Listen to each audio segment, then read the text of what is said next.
तृतीय वर्ष की संस्कृत ऑनलाइन कक्षा में प्रिय विद्यार्थियों, आपका स्वागत है। इंद्र विजय के हम नामाभिधेय इस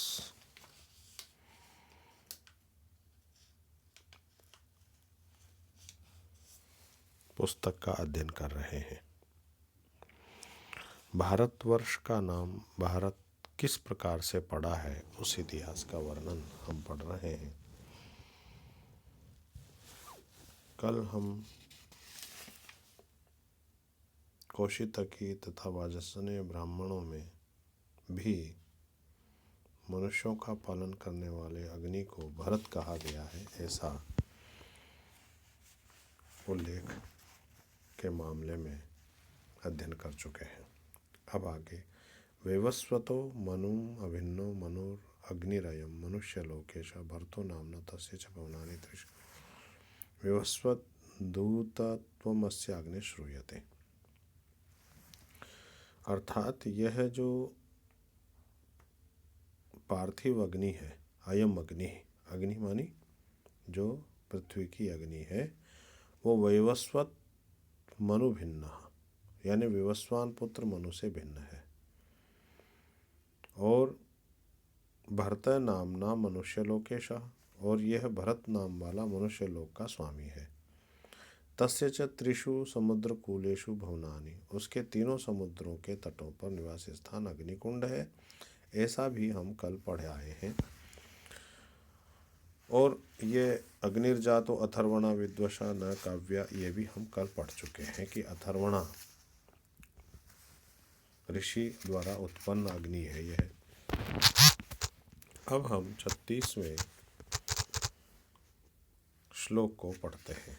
एतम भारत वर्षा अधीश्वरम अग्नि मनुष्य लोकपतिम शव सवनपातमैन्द्रम महर्षयो वर्णयन्ति स्म।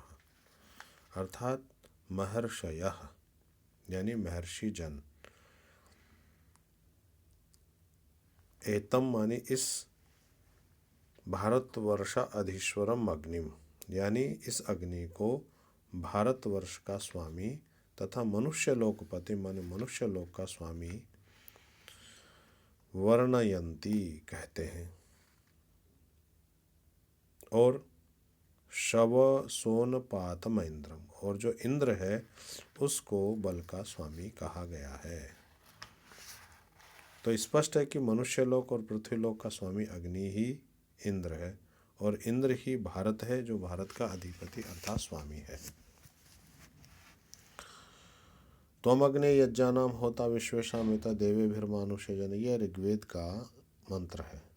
तो इसमें कहा गया है अग्नि मानी हे अग्निदेव, त्वम मानी तू जो है, विश्वेशाम मानी मनुष्यों के बीच, यज्ञानाम होता समस्त प्रकार के यज्ञों का होता है, यानी पूर्ण करने वाला है।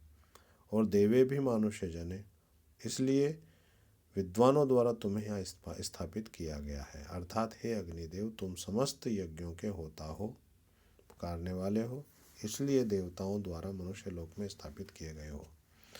यह मनुष्य द्वारा किए जाने वाले यज्ञों को पूर्ण करने वाला अग्नि ही है। तो अग्नि सोमात्मकम जगत, अर्थात अग्नि में ही सोम अर्थात हव्य की आहुति होती है। आगे कहा यो अग्नि सप्तमानुषा श्रुतो विश्वेषु संधिषु तमागन्म अनपतस्य मंधातुर्दस्यु हंतम अग्निम यज्ञेषु पूर्णम। अर्थात यह सप्तमानुषम, यानी जो अग्नि 7 मानुषः मानी जो मनुष्य है या होता है, वो अग्नि ही विश्वेषु संधिषु श्रुता, छंदों में तथा सभी लोकों अथवा संधियों में स्थित है। संधिषु संधियों में स्थित है। और दस्युहंतम यज्ञेषु, और जो दस्युओं को मारने वाला यानी अनिष्टकर्ता का विनाश करने वाला, अनिष्टकर्ता कौन है? राक्षस होते हैं। तो उन राक्षसों का विनाश करने वाला ऐसा यज्ञेषु, यज्ञों को या यज्ञों में, यज्ञशाला में जो अग्नि है, उस अग्नि को, यानी जो दुष्टों का विनाश करने वाला जो अग्नि है, उस अग्नि को यज्ञेषु मानी जो यज्ञ है उन यज्ञों में, यज्ञशाला में, पूर्व्यम तम अग्निम निपस्त्यम आगन्म, अर्थात जो उपासना करने वाले हैं वो उसको प्राप्त करें, ऐसे अग्नि को, जिससे क्या हो, माँ धातु हो अग्निम निपतस्यागन्म, अर्थात जिसमें शत्रुओं का नाश हो सके। तो अग्नि गायत्री उष्णिक आदि 7 छंदों तथा संपूर्ण लोक में रहता है, वह शत्रुओं का विनाश भी है। इसलिए यज्ञशाला में हम उपासक लोग उसके उसको प्राप्त करके शत्रुओं का विनाश करें, ऐसी 38वें श्लोक में कहा गया है। आगे वाले 39वें, त्वाम दूतम अग्नि अमृतम युगे युगे हव्यवाहम दधिरे पीयूमीड्यम देवासश्च मर्तास जागृविम विभुम विश्वपतिम नमसा विषेदिरे। इस श्लोक में कहा गया है कि त्वाम मानी तुम, मानी तुम्हें हे अग्निदेव, दूतम दूत संदेश पहुंचाने वाला, ऐसे अग्नि मानी हे अग्निदेव, अमृतम हव्यवाहम, अर्थात अमृत रूप हव्यवाहम मानी हवियों को वहन करने वाले, दूतम दूत संदेशवाहक, पायुम रक्षक, ईड्यम अर्थात उपासना करने योग्य स्तुत्य, और जागृविम मानी जागृत या सबको जागृत करने वाले, विभुम सर्वव्यापक, विश्वपति मानी समस्त प्रजा का पालन करने वाले, त्वाम ऐसे आपको तुम्हारे प्रत्येक गुणों को युगे युगे प्रत्येक युग में, देवासा मानी जो विद्वान लोग हैं, देव लोग हैं, मर्तासश्च और मर्त्य लोग हैं, मनुष्य लोग हैं, नमसा विषेदिरे यानी अपनी स्तुतियों से आपकी सेवा करते हैं। तो यहाँ पर इस पद्य में अग्निदेव की विशेषताओं का उल्लेख किया गया है और उनकी विशेषताओं के रूप में अनेक विशेषणों का प्रयोग किया गया है।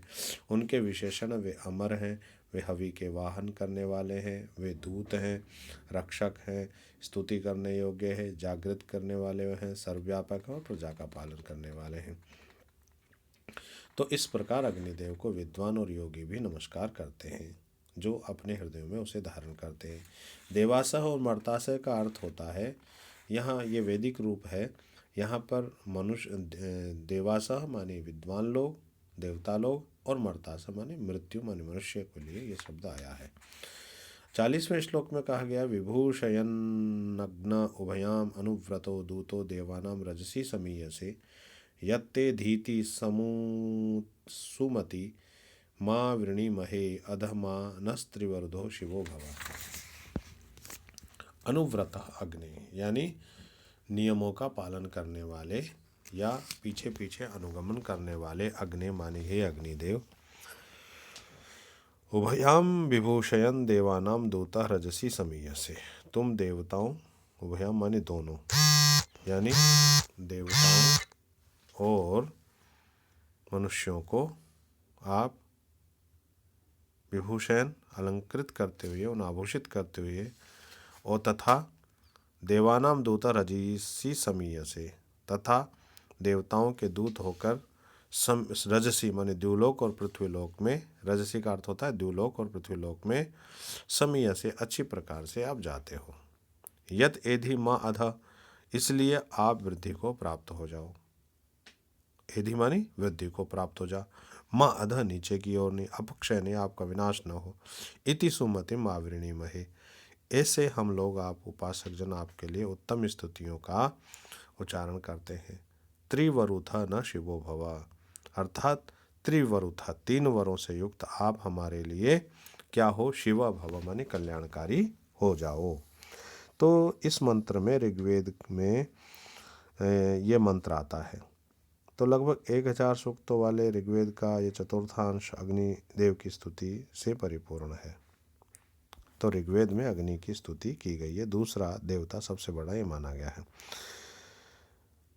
अग्निदेव से मनुष्य 3 वर मांगता है, मन, बुद्धि और शरीर का संरक्षण का। इस पद्य का भावार्थ यह है कि जो मनुष्य जगत रचयिता की आज्ञा के अनुकूल आचरण करता है, उसके गुणों और स्वभाव को धारण करता है, उसके समस्त कष्टों को अग्निदेव दूर कर देते हैं और उसे सर्वमुख सभी प्रकार के सुखों की प्राप्ति होती है। इसलिए अग्निदेव की सर्वदा उपासना करनी चाहिए। तो प्रिय विद्यार्थियों, आज की कक्षा में इतना ही। आगे की कक्षा में कल हम 41वें श्लोक का अध्ययन करेंगे। बहुत बहुत धन्यवाद। नमस्ते।